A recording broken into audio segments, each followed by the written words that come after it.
In this video, we will review some basic call troubleshooting. Let's start by looking at what happens when a user dials an incorrect number for a virtual meeting room. From your endpoint, dial an incorrect alias. Pick a number that will fail. If you are using the RealPresence desktop, the call fails and then you see a message that says, "Peer may be offline. Please try again later." Now, navigate to the DMA interface in your web browser. Click the Monitoring menu and then the Endpoints submenu. Locate the endpoint that you used to dial the failed call. Click the View Call History action on the left side of the interface. This takes you to the Call History menu and filters for the selected endpoint. Highlight the entry for the failed call.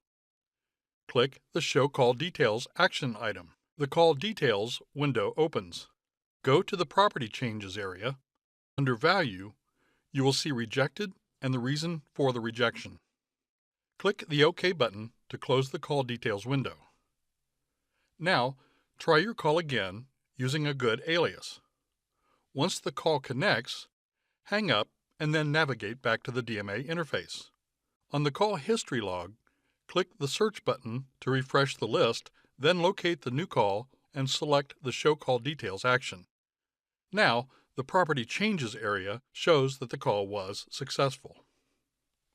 Next, let's look at what happens when an external user tries to dial into a RealPresence Access Director and the call fails. We will address two scenarios. First, what happens when the Access Director rejects the call due to an Access Control List rule, and then what happens when the user dials an incorrect alias. To see the first scenario, enable an ACL in the RPAD that will reject any call that is not directed to a virtual meeting room. Once you navigate to the Basic ACL Settings menu under the Configuration menu, check the Enable Call Policy box and add a prefix for your VMRs.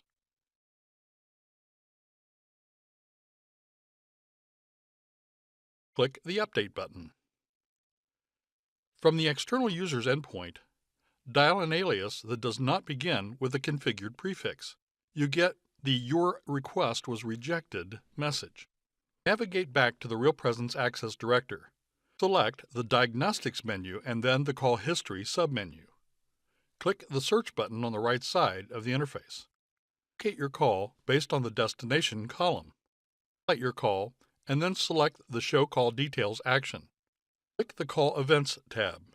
The last event clearly states that the call was rejected based on an Access Control List or ACL rule. Click the OK button. Now we will look at the second scenario where the user dials an incorrect alias. Go back to the Basic ACL Settings menu and uncheck the Enable Call Policy box. Click the Update button. From your external endpoint, dial a number that is invalid. If you receive a call failed message, navigate back to the RPAD. Select the Diagnostics menu and the Call History menu. Highlight your call and click the Show Call Details action. The Details window opens. Select the Call Events tab. Scroll to the bottom of the window and you see the Unreachable Destination message near the end of the list. Be sure to try these same steps with a successful call to become familiar with the call details when your calls work correctly. This concludes our review of basic call troubleshooting.